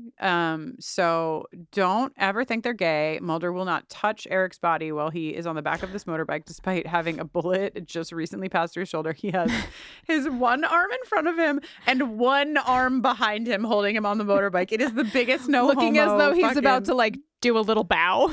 Yeah. Love it. So after Eric shows Mulder the top of what we will learn is a train car, we go to cigarette smoking man, who is sitting in his car, and he's saying, you're hard to reach, Mulder. I need to talk to you. There are things to explain. I think for me, the most important thing cigarette smoking man says is that Mulder's father was never an opponent of the project. In fact, he authorized it. That's what he couldn't live with. And then my favorite, you talk, and then I have my favorite thing Mulder said. Oh, the most important thing I think that Mulder says is he says, "You black lung son of a bitch." Correct. Ding, ding, ding, ding. 10 points to Jenny. Oh my God. Now, if I rode a dirt bike to a buried train car whose little hatch was exposed, I would maybe do some other things before just blooping down into it. Is there even a way to get out? Is there a ladder, or does he just like drop down? Also, does he even look in there before he goes? He's just like, whoop. He does not. Gotta get in there as quickly as possible. Does he even have a flashlight? Maybe he recently had a child, Jenny. He doesn't care. He doesn't care about anything. Nothing. He has incredible, for 1995? We in 1995 still? Yeah. Incredible cell service from inside a buried train car. Also, just in the rocks, in the red rocks, the fact that his cell phone is working. Amazing. And also that, why are we answering our phone, sir? This is how they find him. He's just chatting. I'm a civilian, Jenny, and I even get worried sometimes talking on my phone. I don't even do anything wrong. I'm not even doing anything. Nobody cares what I'm doing. And I'm still That's exactly what somebody who does things wrong, but also has a podcast where they talk about whether or not they did something wrong would say. Anyway, cigarette There smoking? are bodies stacked floor to ceiling. It cannot smell good in this train car. No, I think it probably smells fine. I mean, this has been here for fucking ever, right? This is old. Oh. I think I don't think it even. I think it's. What do you think the decay rate? Can we get a fact check on the decay rate of an alien corpses? Yeah. I don't know. I think it's just like probably stale at this point, but I don't think there's any sort of smell. I guess only Mulder really knows. It was a refrigeration car, so until it stopped refrigerating, you know. Yeah. Anyway, can we just talk about one thing, which is cigarette smoking man getting on the helicopter in his suit? And I felt like all the army guys were like, this guy.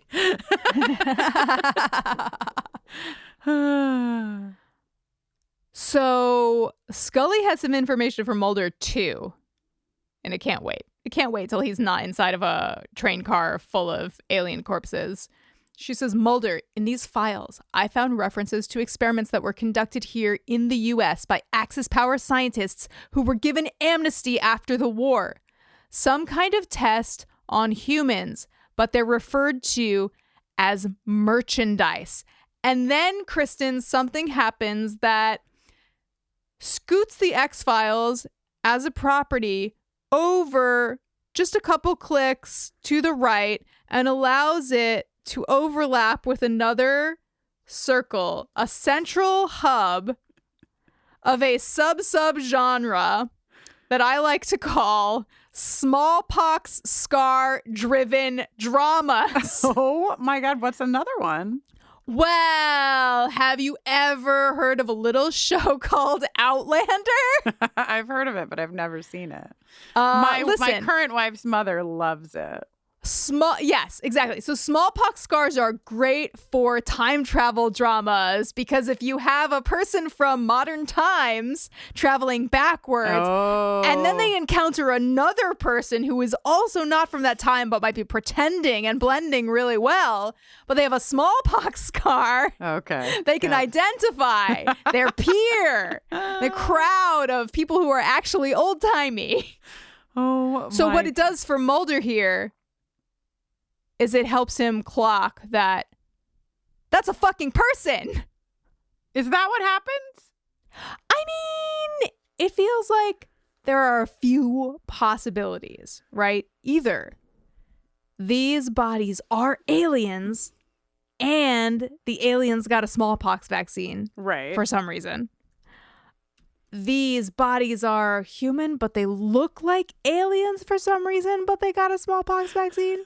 Or these bodies are some third thing, possibly blurring the line between alien and human. And that thing, whatever it is, got the smallpox vaccine. Or I guess a fourth possibility is it's a vaccine that's not the smallpox vaccine, but just leaves a scar that looks like.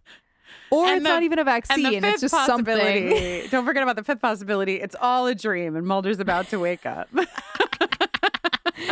Mulder is peacefully snoozing, dreaming a sweet little dream of alien bodies with smallpox vaccines as he slumbers in his panties. Yes, in his bed, which is a couch. Yeah. Or better yet, Scully's guest bed. Yeah. I didn't even consider, I guess it's really important to remember that the show has given us this like hybrid alien human vibe, right? Like that's been something that's kind of like been floated throughout the season / seasons, right?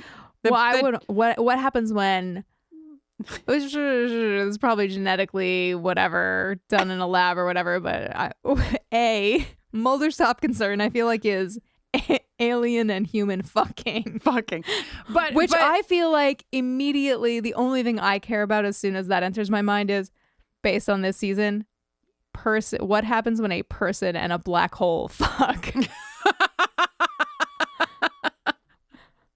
Sorry, I know you've got real That's what stuff I say to talk when about. I talk about my ex-wife. You know what I mean? What the hell? Oh, sorry, you made up that joke before you even had an ex-wife, and it just felt like an appropriate usage for it. Ouch.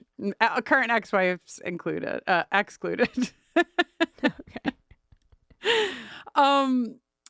My read was just that they were giving some kind of smallpox vaccine to aliens, but this makes a lot more sense now that you've said it. That we don't know. Do you think the secret door... Okay, sorry, I'm skipping ahead. It's just that there must be a secret door in this train car. And do you think it was underneath all of those bodies of hybrid alien humans? Yeah, do you think Mulder just burrowed down? Where did he go? I don't know because the second he sees that smallpox scar, the hatch closes from above, plunging Mulder into darkness, and then Smokey fucking blows it up. It's like...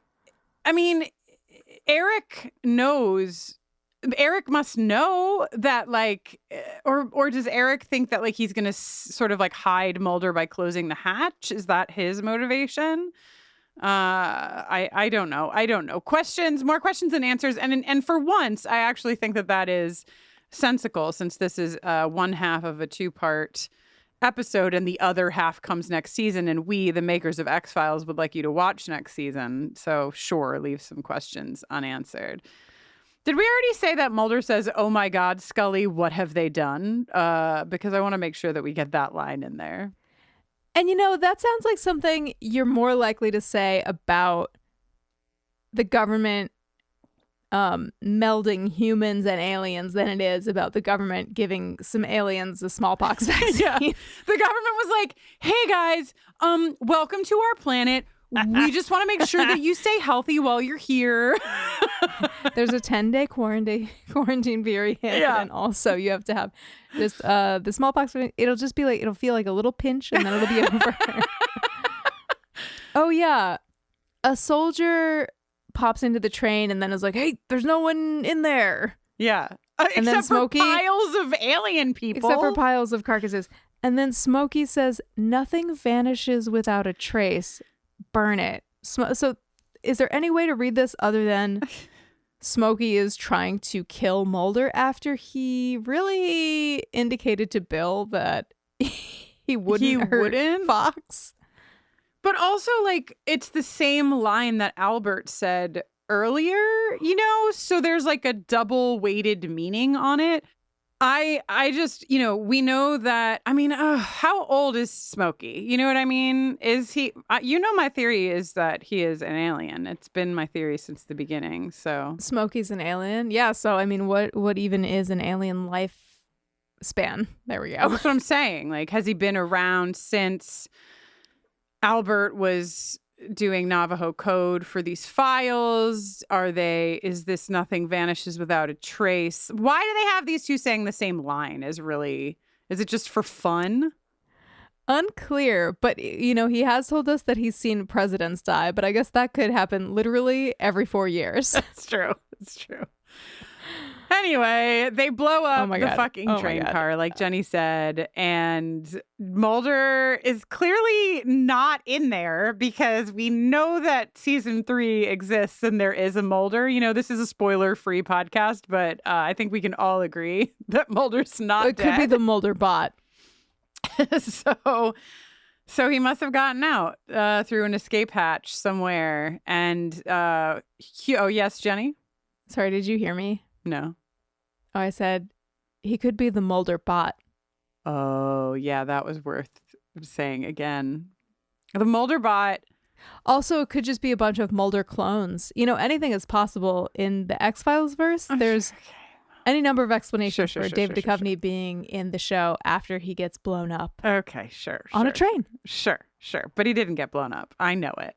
I don't know. I know it. Maybe the rest of the seasons are flashbacks. A real bummer is that the helicopter takes Eric up with them when they leave. I do not like this. Unnecessary and rude. And right, we've seen but what happens to people that they take, and I don't like it. Yeah, and like they know that Eric has this, like the real scary thing is that they're taking him with them, and they know that he knows, and that is bad news. So to be continued. May Eric stay strong during this multiple month hiatus that we're taking before we get to find out. Thoughts and prayers. Yeah. To be continued. To be continued. Kristin, I've never been so excited for the opportunity to be beside you and be your co-pilot as you gaze into your crystal ball as I am right now. Wow. Okay, let's go. It's season finale crystal ball. I give it a little sash for the season finales. It's a season finale on it, like Miss America. Here she is. Kristin's crystal ball. Let's go.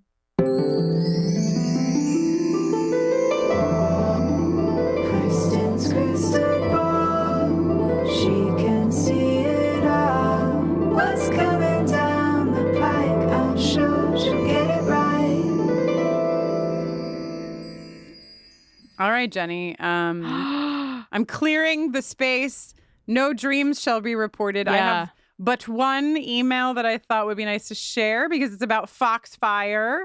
Okay. So if I might, I'll just share Please. this one email from Suzanne before we get into the predictions for season 3. Suzanne wrote, Well, can you imagine my shock when I found this passage in a book today?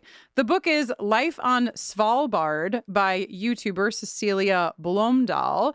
And I feel like this is perhaps a closer answer to divining Foxfire than those mushrooms. And the book says, in the Finnish language, the term for the aurora borealis is revontulet, which translates to foxfire. This name originates from an ancient Finnish myth in which the lights were created by a magical fox sweeping its tail across the snow, scattering it up into the sky. Wow, I love that. I love that too. Love that.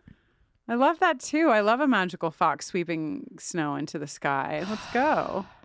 Yeah. Thank you, Suzanne. And also, what timing? Okay. All right, Jenny, I'm ready. I'm ready to be questioned. My crystal ball and I are ready. Let's go. Okay. I'm going to ask you an obligatory question that feels a lot less exciting to me than all of the questions that will follow, but I feel like it is my responsibility as, you know, your mentor in this space, as your elder. Not my elder, age-wise. my younger elder. Yes. Yeah. Okay. In your own words, consider the last words of Bill Mulder. Forgive me. What do you think, if you had to say, be as specific as you possibly can manage, or as specific as the crystal ball can manage, what does Bill Mulder want to be forgiven for? Well, I might be making this a little more complicated than it needs to be. But my crystal ball and I have a feeling that because we know his name is in these files, and we know that the big reveal here, it's not Samantha Mulder centric, though we'll get to old Sammy Mulder in a second. But I think that during his time at the State Department, he was aware of these experiments that were happening, right? And he was keeping that a secret, and harm was coming to humans and also aliens. And he sanctioned this, which is, you know, morally fucked up, et cetera, et cetera. I also think that perhaps the aliens taking Samantha has some tie to his involvement in this project, or just generally speaking, you know, that he has knowledge about either his own guilt or responsibility for the disappearance of his daughter that he's kept hidden, or something to that nature. So I think it's like a twofold thing. I don't think it's just forgive me for saying okay to these experiments. I think a forgive me of that magnitude. How could it not go back to Samantha? How could it not? Seems like airtight logic to me. Such an asshole. It does. Unfortunately, this show doesn't necessarily subscribe to airtight logic. Yeah. But I think that's a great theory. Okay, great. Thank you. Okay, are you ready to have some fun? I'm ready to have fun. I'm always ready to have fun. Let's go. Is the crystal ball ready to have fun? Crystal ball is actually spelling out the fun in like firework letters inside the crystal ball right now. It's ready. Amazing. Okay. Kristin, when I looked ahead through the episodes that make up season 3, you saw only one set of footprints. I did, and that's because I was carrying an enormous sack of lightning round questions for you over my shoulder. And also you were in the sack, but you were asleep, so you didn't see any of the answers. I love this story. I love to be asleep in a sack. You know, wouldn't it be so cool? Be asleep in a sack. I want to be asleep in a sack right now. God. Well, maybe in our next life we'll get to be asleep in a sack sometime. But in this life, wow. Okay, when I looked ahead across the span of season 3, I discovered, honestly, an embarrassment of riches in the guest stars department. Oh, God. Okay. Either people who were famous or people who have since become very famous. Oh my God. Okay. I'm so bad at this. What I'm going to do is give you a category. Most of the categories are like alum, you know? Okay. And you're going to tell me who you think the season 3 guest star is. First up, Sex and the City alum. You can say character name or actor name. Trey if you can't think Parker. of it. What's his name? Not Trey Parker. What's his name? Trey McDougal. Trey McDougal. Yeah. Kyle MacLachlan. Kyle Okay. MacLachlan. Yes. Listen, my crystal ball doesn't help me remember names or words. I know. Kyle MacLachlan. Yeah, put him on the map. Okay. Friends recurring character alum. Ross's wife, Carol. Okay. Ex-wife. Actually, I think Carol was actually portrayed by 2 actresses Oh, well, I have one in mind. So Well, I think the first one was only in one episode. Okay, So you mean so the I one who probably was have in the other the one rest in of the mind. episodes. Great. Okay. Whedonverse alum. Now, you haven't seen everything within the Whedonverse. This actor is from something I know you have seen.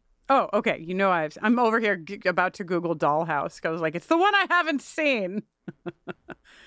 Okay, I'm gonna go Gina Torres. Give us Gina Torres. I demand it. Wouldn't that be nice? It really would be.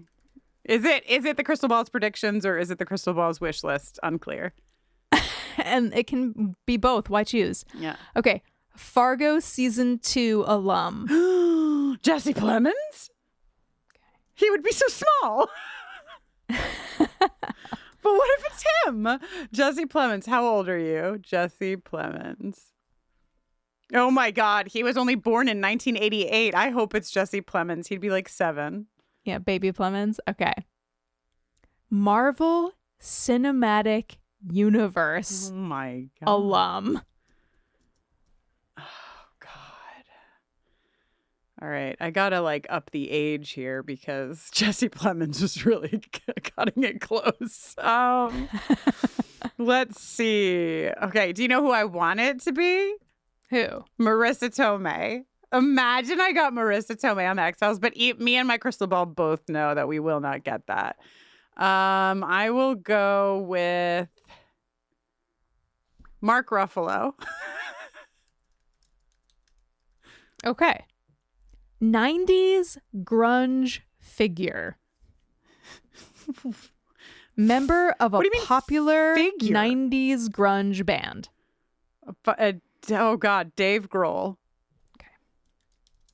I hate that I had to bring Dave Grohl into this. It's just that I know that Kurt Cobain is no longer with us at this and time. He's the only other one you can name. Yeah.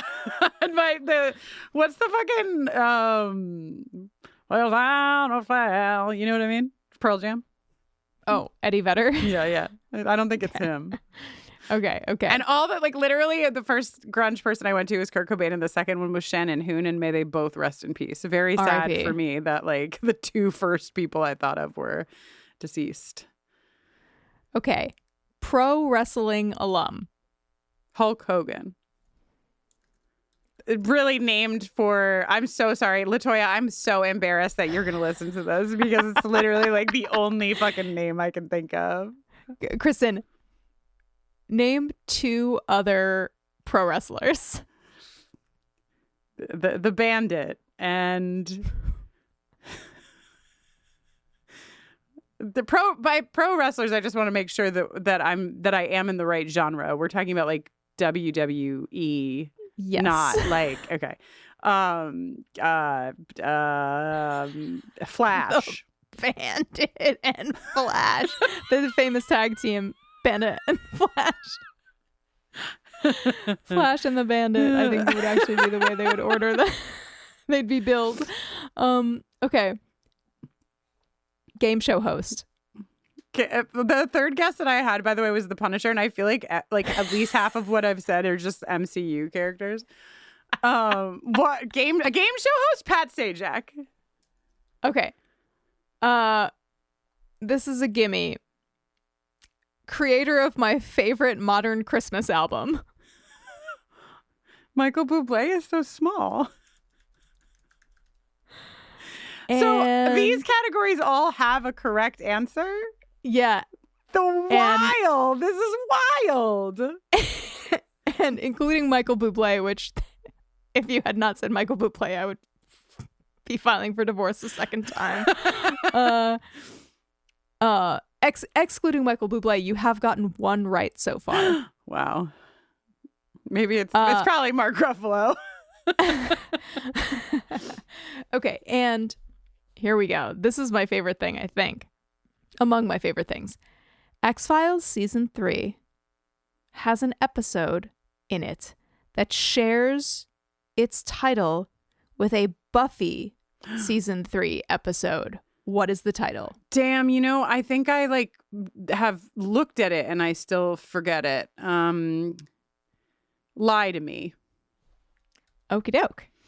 I do remember looking at the season 3 titles and being like, hey, there's a Buffy episode called that. And that was as far as I got. And then it fell out of my head. But... Kristen, I think I'm just so impressed that you had like a legitimate answer for every question. That really is the big win today. I've come a long way. And honestly, you know, it's Jenny Owen Youngs and Joanna Robinson, to their credit, that I even knew half of the answers that I knew.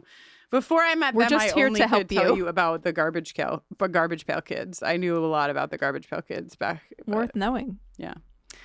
Wow. Thank you so much for this delightful crystal ball. I hope I've made everyone's dreams come true. And I can't wait. We need to make like a little sheet where I can write my predictions on one side and then the actual answer next to it. That'll be a very fun season 3 game. I've got everything logged here, so we're ready to go. Beautiful. Well, I guess then all that's left is to name a smuggest bitch of this finale. Who's smugger? Is it Old Smokey? Is it Alex Krycek? Is it Chris Carter in the conference room? Oh my God, no, Chris Carter gets to win nothing. The man who created the show that we are watching and talking about for hours and hours and hours and hours. I don't care. I'm mad at Chris Carter. I just have an inside anger towards Chris Carter, especially every time he hangs out with David Duchovny and leaves Scully out, you know? Yes. I think it's between Krycek and Smokey, and I feel like I want to give it to Krycek over Smokey this time. Smokey was like smug, but also had a lot of stuff going on. Krycek seemed just 100% smug. Just popping out of the shower. And 100% bitch. So true. Wow. 2 seasons of the X-Files. We have done it. How could it possibly be that we've done all of this? I don't know. I ask myself that question all the time, Jenny. Followed by the question, how could it possibly be that there's still so much more to do, which is applicable here as well. I guess you should tell the good people who you are. And you know what, Jenny? This episode airs at a beautiful time of the year when we Your are favorite both time of year. The same age. It's so lovely to know that as you listen to our voices, you will know that in the universe we exist as the same age right now. Beautiful. Well, happy birthday to me, past, and happy birthday to you, future. Can't come soon enough as far as I'm concerned. I'm Jenny Owen Youngs. And when I'm not podcasting with Kristin Russo, a woman who is nearly an entire year older than me, I am making music. I just released a deluxe edition of my album Avalanche. It's got 10 freaking bonus tracks. No big deal. You can find it on your streaming services, whichever you use. And I also have some shows coming up in the new year. I'm going to be headlining some New England shows, and I'm going to be playing a West Coast tour, co-headlining with my friend and sometimes doppelganger, Jenny O, who is in fact a totally different musician than me, but we are friends. So it's truly incredible. I can't believe after all this time it's finally happening. Together at last, baby. The tour is called O and Youngs, and you can find out more about it and me and all of that at jennyowenyoungs.com, and you can find me on socials at Jenny Owen Youngs. Wow. O and Youngs. That is fucking some good shit. That's what I'm talking about. Unbelievable. Jenny, I had an idea that I probably won't execute for your birthday, so I'll say it here. I thought, wouldn't it be fun if for Jenny's birthday, I looked at the track list for the deluxe edition of Avalanche, and I told everyone what each song was about in my own words, just based on title alone. I think it would be a really great time for everyone, but probably I won't do it. But that was my one birthday idea for you.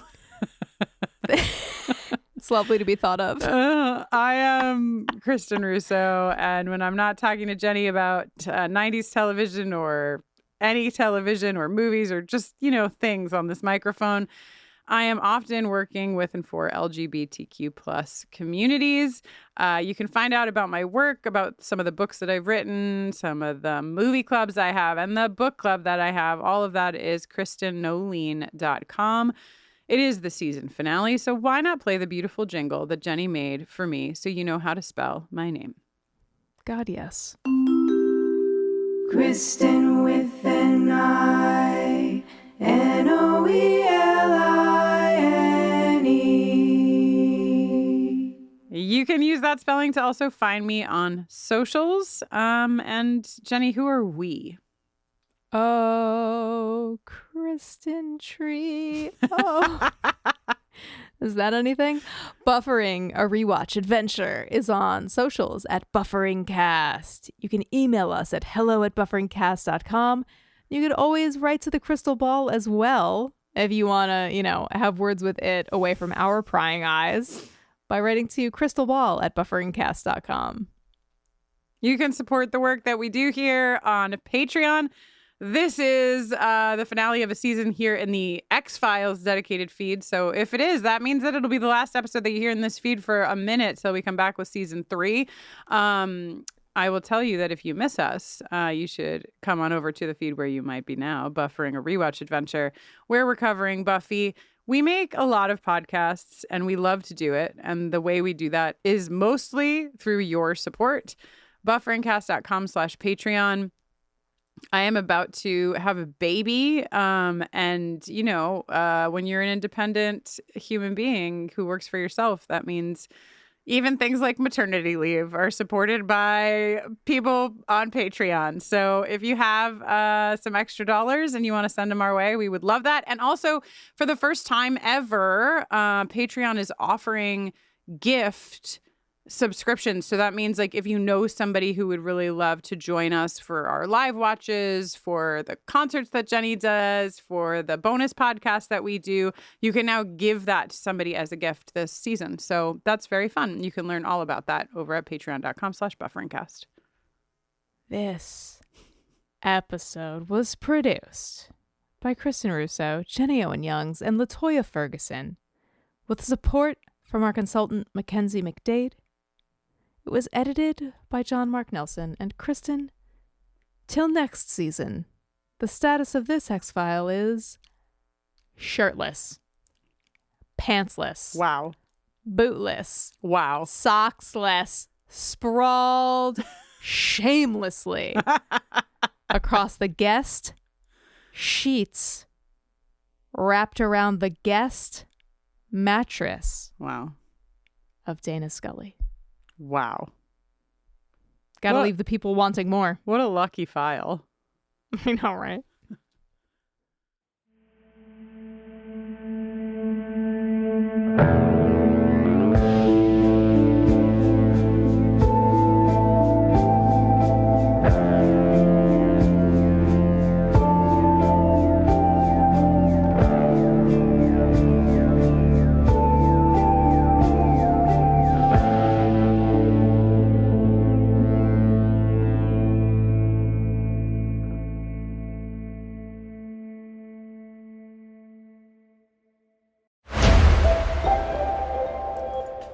You should listen to the GamesIndustry.biz microcast. More people are playing games than ever before. They've never been more popular, and the business behind it is facing some real challenges and changes. There's been tens of thousands of layoffs, hundreds of studio closures as major companies face rising costs and falling sales. There's uncertainty around the future of game consoles. There's legal and government intervention into how games are even being paid for. The role of AI is changing how games are being made. There's the impact of games like Fortnite and Roblox dominating everyone's time. And then there's the desperate wait for Switch 2 and GTA 6, and that's just 2024.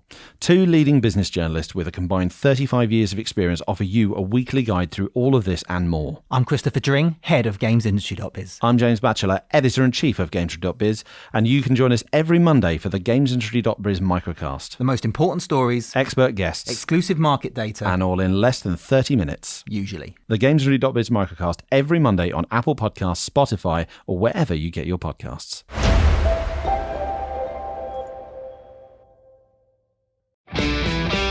Hi, this is Rob Benedict. And I am Richard Spate. We were both on a little show you might know called Supernatural. It had a pretty good run. 15 seasons, 327 episodes. And though we have seen, of course, every episode many times, we figured, hey, now that we're wrapped, let's watch it all again. And we can't do that alone. So we're inviting the cast and crew that made the show along for the ride. We've got writers, producers, composers, directors, and we'll of course have some actors on as well, including some certain guys that played some certain pretty iconic brothers. It was kind of a little bit of a left field choice in the best way possible. The note from Kripke was, he's great, we love him, but we're looking for like a really intelligent Duchovny type. With 15 seasons to explore, it's going to be the road trip of several lifetimes. So please join us and subscribe to Supernatural Then and Now.